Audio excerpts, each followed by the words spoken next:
The rain had started again, that light, steady kind that made the streets shine like mirrors. Marcus Hall pulled his delivery van to the curb of Willow Creek Drive, the last stop on his route for the night. He checked the address twice, more out of habit than necessity. The house sat at the end of a cul-de-sac, its manicured hedges trimmed into perfect geometry, the kind of place where silence itself felt expensive. He killed the engine, the soft hum fading into the wet quiet of the neighborhood. It was almost 8 p.m., just late enough for porch lights to flicker on, but too early for anyone to be asleep. Inside the van, boxes were stacked neatly behind him, each one logged, scanned, and tracked. Marcus prided himself on precision. 8 years in the Army had taught him that discipline wasn't optional. Now, driving for a logistics company, he applied the same rule. Every package found its home before he clocked out. He grabbed the small brown parcel marked priority, slung his rain jacket tighter, and stepped into the drizzle. The smell of wet grass hit him instantly. His boots squelched softly against the driveway as he approached the door. Through the window across the street, he noticed movement, a curtain shifting, a pale face watching. The curtain dropped as soon as his eyes met it. Marcus frowned, brushing off the unease. This wasn't new. Some people always looked twice when they saw a tall black man in a uniform after dark. He'd learned to keep his face calm, to smile when they didn't smile back.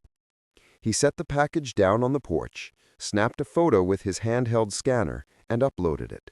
Delivered. A routine end to a long shift. Then he heard it, the faint creak of a window opening. "Hey!" a voice called, a woman's voice, sharp and uncertain.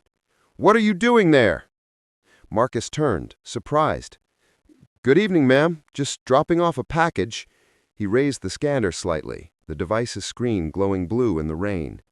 No reply, just the sound of the window slamming shut. He stood still for a moment, heart thudding faster than it should. He'd done nothing wrong, but the quiet that followed, that thick, unnatural quiet, pressed on him like a weight. He turned back toward the van, exhaled, and tried to shake it off. As he slid into the driver's seat, thunder rumbled faintly somewhere beyond the rooftops. The night was closing in. Marcus entered the next address on his scanner, waiting for the GPS to load. Before it could, flashing red and blue lights bloomed in his mirrors. At first, he thought they were just passing through, but then the siren chirped once, short, deliberate, a signal meant for him. Marcus froze. A patrol car pulled up behind the van, headlights cutting through the drizzle. 2 officers stepped out, hands resting near their holsters. One of them shouted over the rain, "Driver, step out of the vehicle, please!" Marcus blinked, confused. "Is there a problem, officer?" "Step out of the vehicle!" The tone wasn't a request. He opened the door slowly, palms visible, mind racing. What could this be about? A traffic violation? Wrong address? The younger officer moved closer, eyes narrowed. "We got a call about a suspicious man checking porches. That you?" Marcus's throat dried. I'm a delivery driver. Look, my uniform, my scanner, company ID right here." The officer didn't glance at the badge. "Step away from the vehicle." Rainwater streamed down Marcus's face as he stood beside the van, hands slightly raised, pulse hammering. The neighborhood stillness had shattered. Curtains moved again, silhouettes gathered at windows. And across the street, behind one of those curtains, a phone camera glowed faintly, already recording. For a man who had spent years fighting for order, the irony wasn't lost on him. Out there on that perfect suburban street, order had turned against him. He looked up at the sky, the rain masking the heat rising behind his eyes. He had come to deliver a package. Now he was delivering proof that sometimes, in the wrong neighborhood, your uniform doesn't protect you. This was supposed to be Marcus's final stop of the night. Instead, it would be the beginning of a nightmare.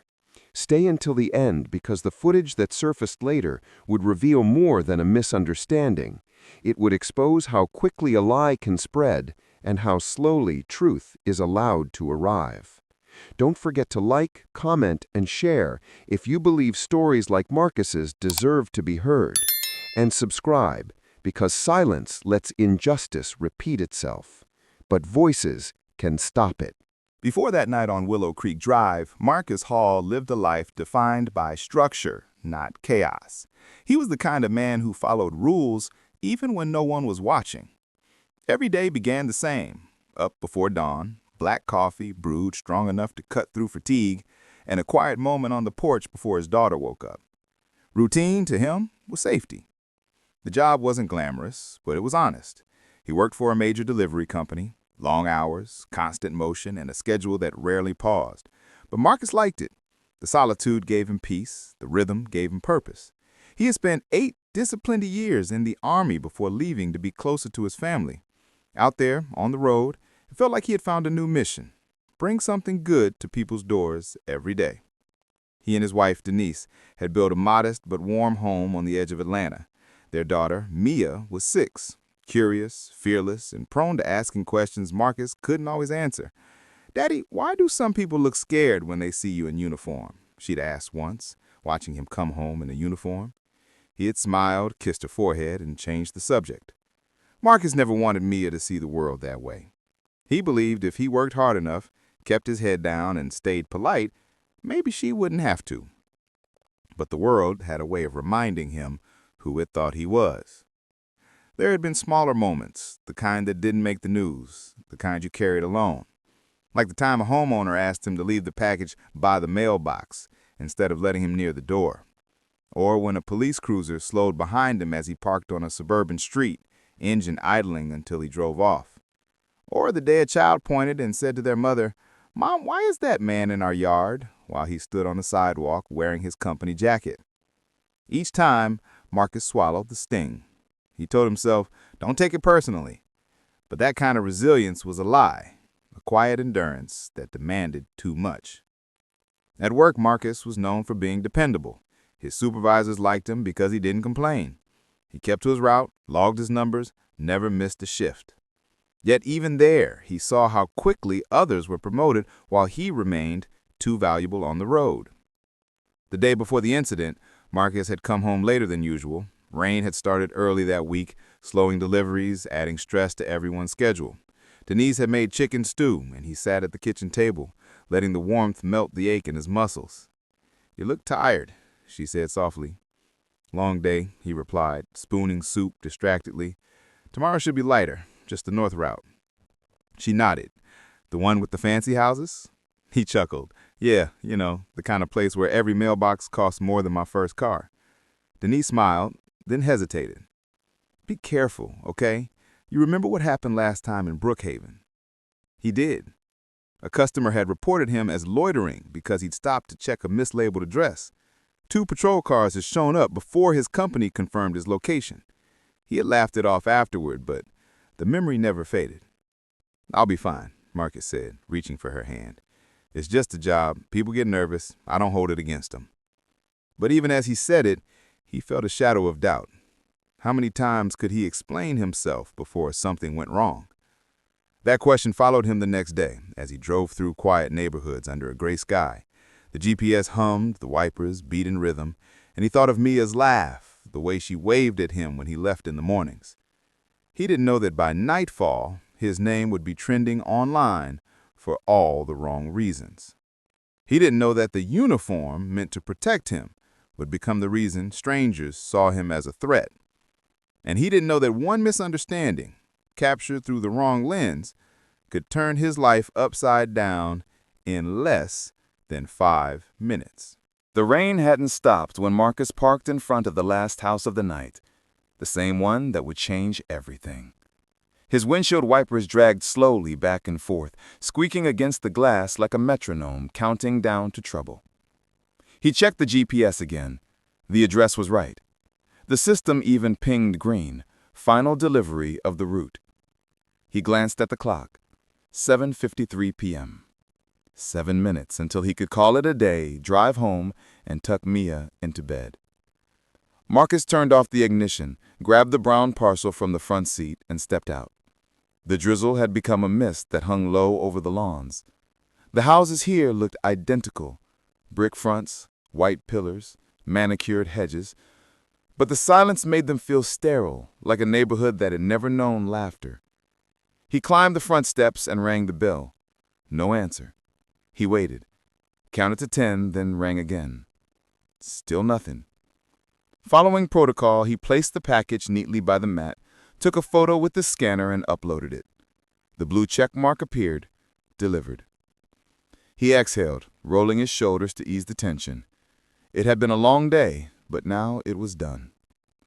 From across the street, the faint creak of a door made him glance up. A woman in a raincoat stood halfway out of her porch, phone in hand. She stared at him with the tight suspicion of someone watching a stranger handle their jewelry. Marcus lifted a hand in a polite wave. "Evening, ma'am, just making a delivery." She didn't wave back. Her eyes narrowed as she spoke into her phone, her lips moving fast. Then she disappeared back inside. Marcus frowned. Something cold unfurled in his stomach. He'd seen that look before, the one that said, "You don't belong here." But he tried to shake it off. He'd done nothing wrong. He walked back toward the van, muttering under his breath, "Come on, Marcus, one more drive home." The scanner beeped. Weak signal. Upload pending. He glanced at the bar icons inside. The Wi-Fi here was awful. He tried to reconnect. That's when the flashing lights filled the street. Red, blue, white. The reflection painted across the wet asphalt, bouncing off the quiet walls of million-dollar homes. Marcus froze. The siren chirped twice. A voice echoed through the rain. "Driver, step out of the vehicle and keep your hands where we can see him." He blinked, stunned. "Excuse me? Officers, is there—" "Step out of the vehicle!" He raised both hands instantly, training taking over. "Okay, okay," he said, his voice calm but trembling. He pushed the door open slowly, stepping into the downpour, palms still up. The rain felt like needles against his skin. 2 officers approached, flashlights cutting through the mist. The younger one, tall and tense, rested a hand on his holster. "We got a report about a suspicious person going door to door. You matched the description." Marcus stared at him. "I'm a delivery driver," he said carefully. "You can check my ID, my scanner, my uniform. Sir, don't reach for anything." "I'm not reaching. I'm just trying to—" "Turn around." The command was loud enough to echo off the houses. Somewhere nearby, blinds shifted. Faces appeared behind glass. Someone held up a phone, recording. Marcus turned, rain sliding down his neck. His breath came shallow. He could feel his heart pounding so hard it hurt. "I'm not resisting," he said softly. "Please, just check my credentials. It's all right here." The older officer grabbed his arm, twisting slightly to pull it behind his back. "You can explain downtown." "Downtown? For delivering a package?" The officer didn't answer.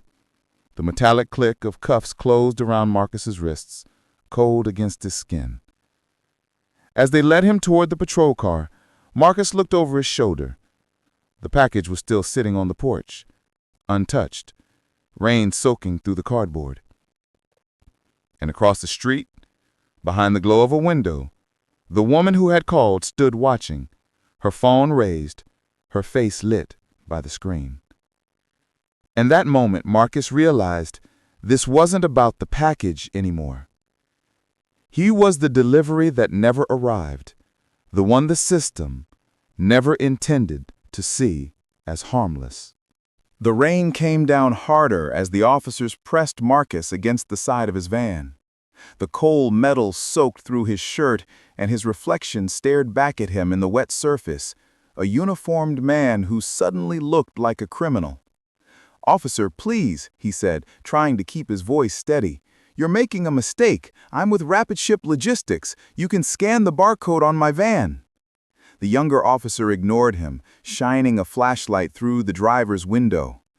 "He's got boxes in here," he said. "Looks like multiple addresses." "That's my route," Marcus shouted, his voice breaking. "I deliver all over this area." The older officer stepped closer, rain streaming off his hat brim. "Sir, calm down. We just need to verify what you were doing here." "I told you what I was doing here, delivering a package." "Then why'd the homeowner call saying you were casing porches?" "Because she saw a black man with a box after dark," Marcus snapped before he could stop himself. The younger cop's eyes flickered. Not surprise, not empathy, just irritation. "Watch your tone," he warned. Marcus swallowed hard, trying to control the anger clawing up his chest. "You want proof? Check my scanner." One of them grabbed the handheld device from the van seat. The screen flickered under the rain. "Doesn't show anything delivered." "Signal's bad out here. It'll upload when it reconnects. Please, check again." The officer shrugged, unimpressed. "All I see is someone driving through a rich neighborhood after dark with a van full of packages that aren't his." "I work here," Marcus yelled. "You can call my supervisor. Before he could finish, the older officer raised a hand. "That's enough. We'll sort this out at the station." The words dropped like a hammer. Marcus froze, his breath catching. "You're arresting me? For what? For doing my job?" The officer didn't respond. He turned Marcus around, clicking the cuffs tighter. The metal bit into his wrists. As they led him toward the police car, Marcus saw a cluster of neighbors watching from behind their gates, some filming, others whispering. Their faces blurred through the rain, but he could read the expression on each one. Fear pretending to be righteousness. One man muttered loud enough for Marcus to hear, "Finally catching these porch thieves." Marcus's heart sank. Porch thieves, the term the media loved, the story everyone had seen on TV. He'd watched those clips too, never realizing one day he'd fit the description.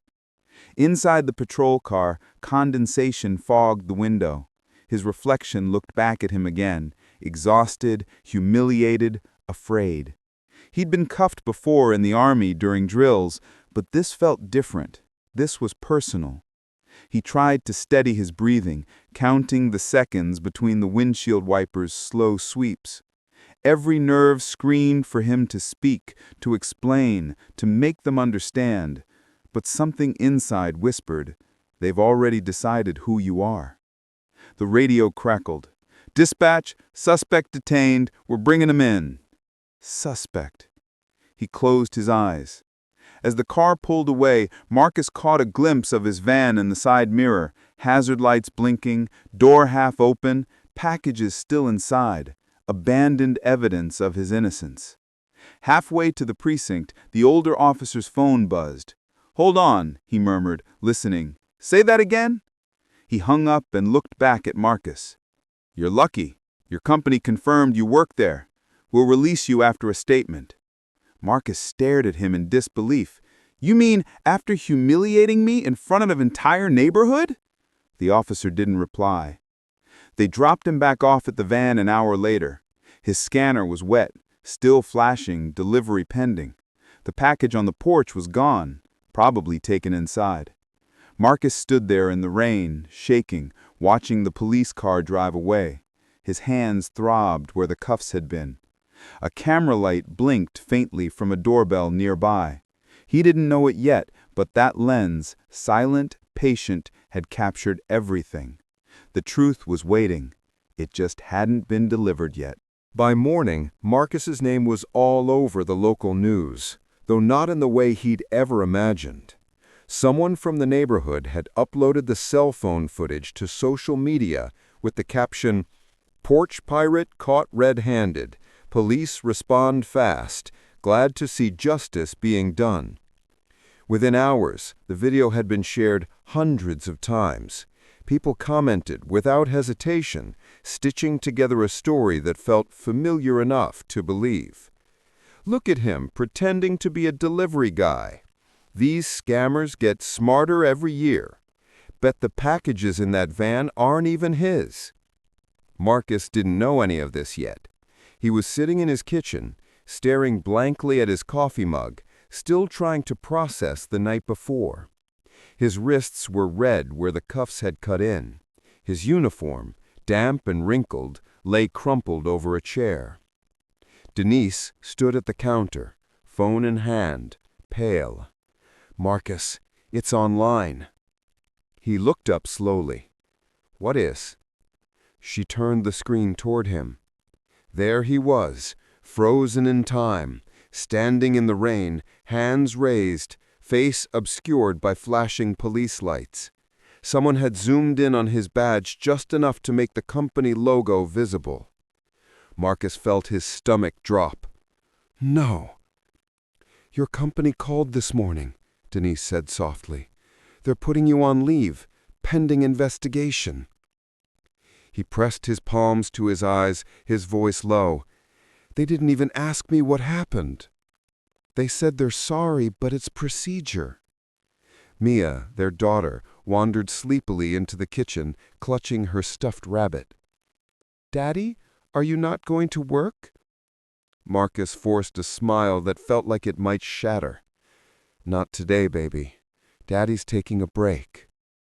When she left the room, he exhaled and leaned forward, elbows on the table. "I did everything right, Denise. I followed every rule." "I know, but they don't see rules, Marcus. They see skin." That afternoon, a knock came at the door. It was a reporter from a local station, polite smile, microphone ready. "Mr. Hall, would you like to comment on the arrest last night?" "Arrest?" Marcus snapped. "They didn't arrest me, they detained me, and I didn't do anything wrong." The camera was still rolling. By evening, the second video, his frustrated words, was trending too. Now the comments were worse. Classic, always playing the victim. If he's innocent, why is he yelling? Guilty people always get angry when caught. Marcus's supervisor called again, this time with a colder tone. "Corporate's handling the PR situation. Don't talk to the press. We'll be in touch." When he hung up, he sat in silence, feeling the world shrink around him. Even neighbors who'd once waved stopped making eye contact. The mail carrier crossed the street to avoid his driveway. 2 days later, Mia came home from school quieter than usual. Denise coaxed her gently. "What's wrong, sweetheart?" Her lip trembled. My daddy said I thief." Marcus' chest tightened. "What did you say?" She looked up at him with tearful eyes. "I told him my daddy helps people get their packages, but he laughed." Marcus hugged her tight, fighting back tears. "You did good, baby. You told the truth." That night, he couldn't sleep.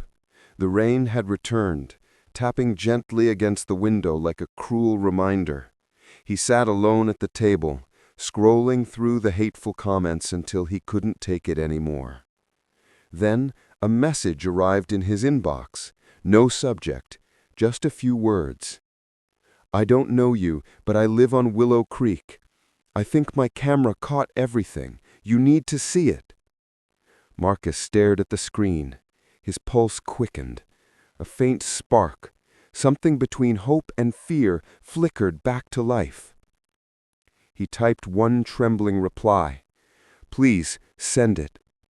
Because somewhere, buried beneath all the lies, the truth was finally knocking at his door. The message came from a man named David Nguyen, a software engineer who lived 3 houses down from the woman who'd called 911. His family's doorbell camera, a high-resolution model he'd installed himself, had captured everything, from the moment Marcus parked his van to the second the police cars arrived. David's email included a short note. "I don't want to get involved in drama, but what I saw doesn't sit right with me. You deserve to know the truth." Attached was the footage file. Marcus hesitated before clicking play. His hands were shaking.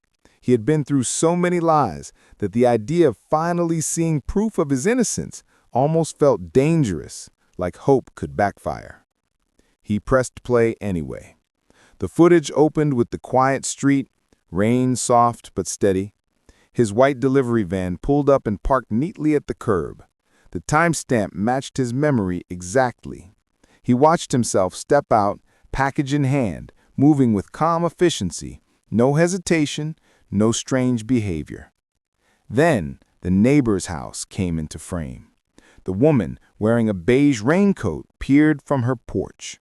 She lifted her phone, zoomed in, whispered something to someone inside. The audio picked up her voice, muffled but clear enough. "I told you, he doesn't look like he belongs here." Marcus froze the video. The words hung in the air, heavier than rain.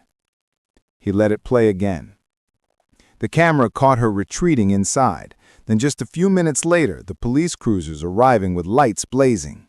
It even recorded the moment Marcus was forced against his van, cuffs flashing under the street lamp. Every second was there, every breath of his humiliation, every careless decision that had stripped him of dignity.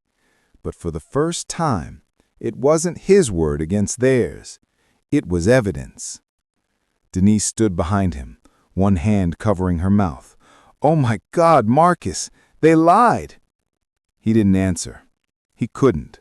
All the anger he'd been holding inside boiled into something colder, sharper, a resolve. "We're sending this to everyone," he said quietly. He forwarded the clip to his company's HR department first, then to the local journalist who had hounded him for comment 2 days earlier, and finally to a civil rights attorney whose name he'd found online after midnight searches for racial profiling delivery driver. Within 24 hours, the story exploded. The journalist released the new headline, "Camera footage proves delivery driver wrongfully detained in Willow Creek incident." The clip went viral, spreading faster than the original accusation. Comment sections flipped overnight. So he was telling the truth.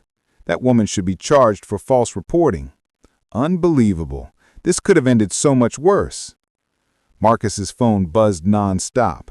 Messages from strangers poured in, some apologizing, some thanking him for speaking up. His company reinstated him within hours, posting a lukewarm statement. "We value diversity and regret any misunderstanding." But what mattered most was that now the truth wasn't hidden. The woman who had called 911 deleted her social media accounts. The police department released a short press statement claiming proper protocol had been followed, though community activists weren't buying it. A few days later, Marcus agreed to meet with the journalist in person. Sitting across from her in a small cafe, he replayed the video again, this time not for himself, but for the world that needed to see. "It's strange," he said quietly. "That little camera saw me better than the people standing right there." The journalist nodded, her recorder running. "What do you want people to take from this?"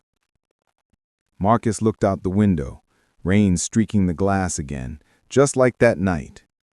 "I want people to understand that I didn't almost lose my job because of what I did.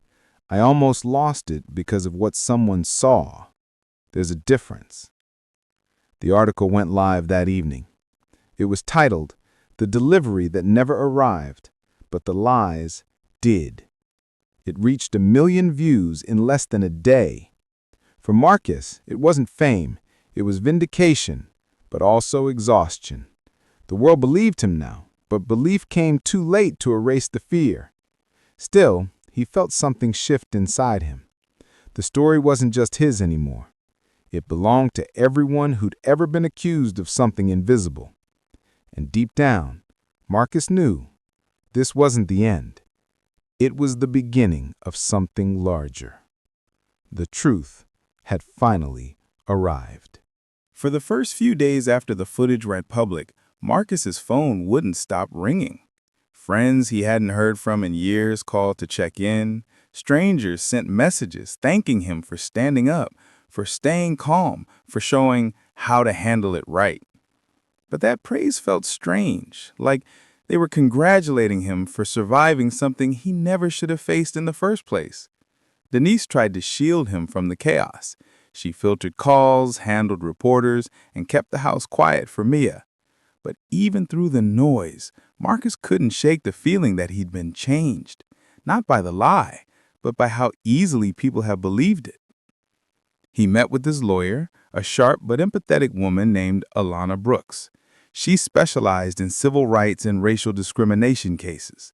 When she first watched the footage, she closed her laptop slowly and said, "You realize this isn't just about you, right? This is a pattern. You just happen to have the evidence." Marcus nodded.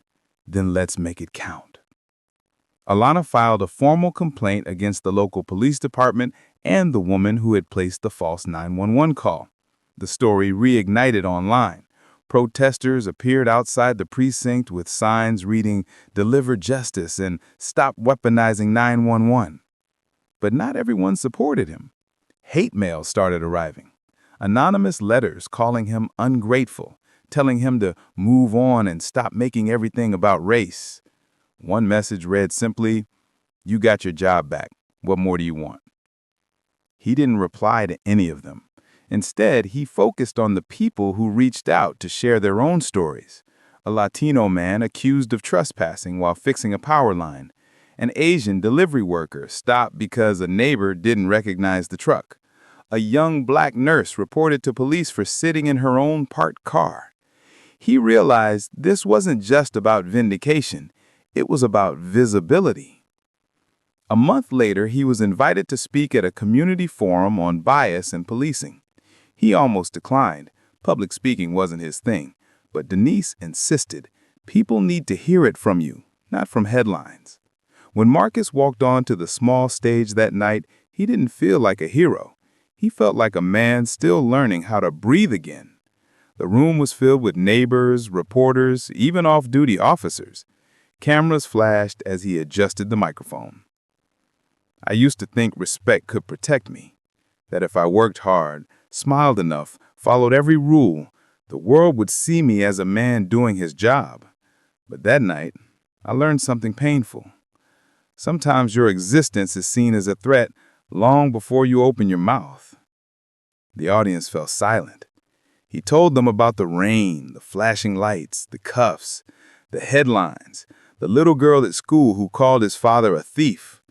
He didn't raise his voice. He didn't have to. Every word carried the weight of what he'd lived through. When he finished, there was a long pause before anyone moved. Then the applause began, hesitant at first, then steady, building until the whole room was standing. Afterwards, a young man approached him, one of the police officers who had been there that night. Marcus recognized his face instantly. The man's voice shook slightly. I wanted to apologize. I thought I was doing my job, but watching that video..." He stopped, looking down. "I saw how wrong I was." Marcus nodded slowly. "Then make sure it doesn't happen to the next guy." That was the only apology he needed. Over the next few weeks, Marcus' story became part of a broader conversation. Local officials proposed new policies requiring 911 callers to identify visible threats, not assumptions. The police department began bias training. None of it erased what had happened, but it was something, a ripple of change spreading outward. Late one evening, after another interview request, Marcus sat on his porch, watching the sun sink low behind the trees. The world had moved on, but he still carried the weight of that night. Not as a burden, but as a reminder. He thought about the moment those flashing lights hit his windshield, the fear that had clawed its way through him, the humiliation that followed. But he also thought about the message from David Nguyen, the man who'd spoken up when no one else did. Sometimes justice doesn't arrive in sirens or headlines. Sometimes it comes in the quiet act of someone pressing send. On a bright Saturday morning, the sky over Willow Creek finally looked different to Marcus. Not because the clouds had parted, though they had, but because he could. The neighborhood that once felt like a maze built to trap him now read like a map he knew by heart. Pale brick facades, clipped hedges, a dozen doorbells that chimed like silver. He had driven this route again and again since being reinstated, his scanner chirping a little victory each time a package met a porch without incident. He told himself he was fine, that routine would flatten the edge of memory. But every time he turned onto Willow Creek Drive, a sliver of cold slid up his spine, as if his body remembered what his voice refused to say. He never lingered here. He placed the box, snapped the photo, and moved on. Today, though, the drop address was the house at the cul-de-sac, the same steps where rain had pooled, the same porch where cardboard had darkened like a bruise, the same quiet that had mistaken him for danger. The old fear brushed him, then passed. He parked neatly by the curb and reached for the package. The name on the label made him pause. Evans. Not the former owners. New people. New story. He let out a breath he didn't know he'd been holding. He climbed the steps. Sunlight spilled over the porch, warm as a hand on a shoulder. The door swung open before he could knock. A woman in her early 30s stood there, brown skin, hair tied back in a scarf patterned with small gold suns. For a fraction of a second, they both hesitated, that strange pause where strangers weigh each other's shadows. Then she smiled. "You must be Marcus," she said. He blinked. "Yes, ma'am." "We know your name," she added gently, not like a warning, but a welcome. "David down the street told us what happened last year. We watched your interview." Behind her, a toddler squealed from somewhere in the living room. The woman shifted aside, and a man, her husband, appeared, wiping paint from his hands with a rag. Fresh drop cloths lay along the hallway, a house mid-beginning. "We were going to leave a note," the man said a little breathless, like he had run to the door. "Just to say, we're glad you're still on this route." Marcus didn't trust his voice for a moment. He held out the box. "Package for Evans?" "Thanks," the woman said, taking it. She studied him with a kindness that felt heavier than pity and lighter than sympathy, something steadier. "If anyone ever gives you trouble here again, you knock on our door. You hear?" He nodded, swallowing. "Yes, ma'am." "Cool," the man said with a grin that cracked into a laugh.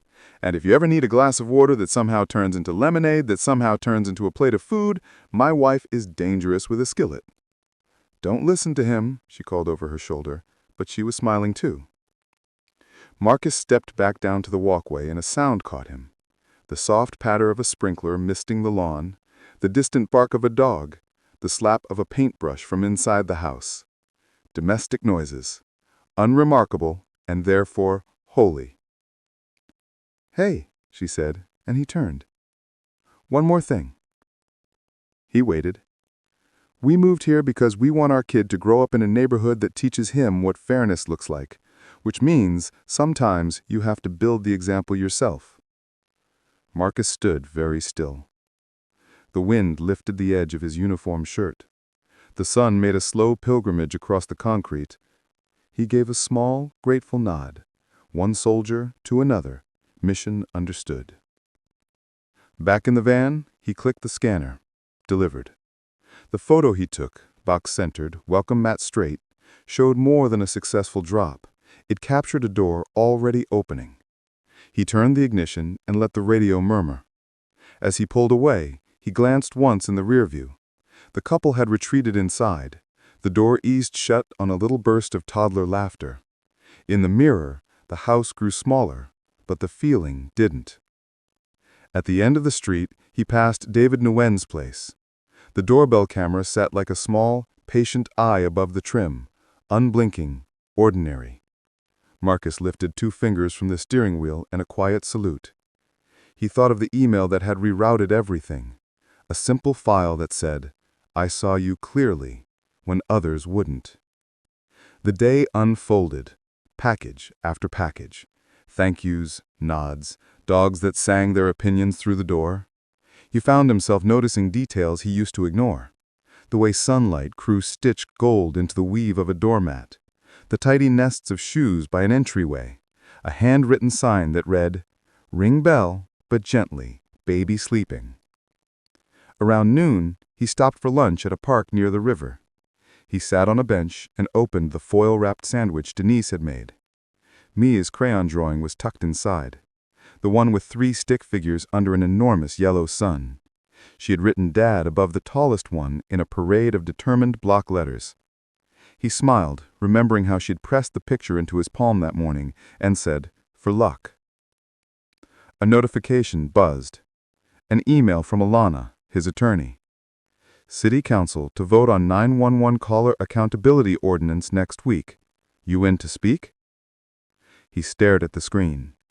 The old Marcus, the one who worshipped routine and kept his head down, would have hesitated. The new Marcus didn't. He typed, "Yes. Tell me where and when." That evening, his route ended on a quiet street near home. Last package. He set it down, snapped the photo, and waited for the blue checkmark. The connection spun, then landed. Delivered. He didn't rush to the van. He stood for a moment, letting the air cool his face, listening to the small civic symphony of his town. Bikes whirring, a screen door thumping, someone calling "dinner" from a porch. He thought of how easy it would have been to carry only anger. He had a right to it, but anger alone was a house with no furniture. It didn't hold you. It didn't help you rest. What filled the rooms, he was learning, was something else.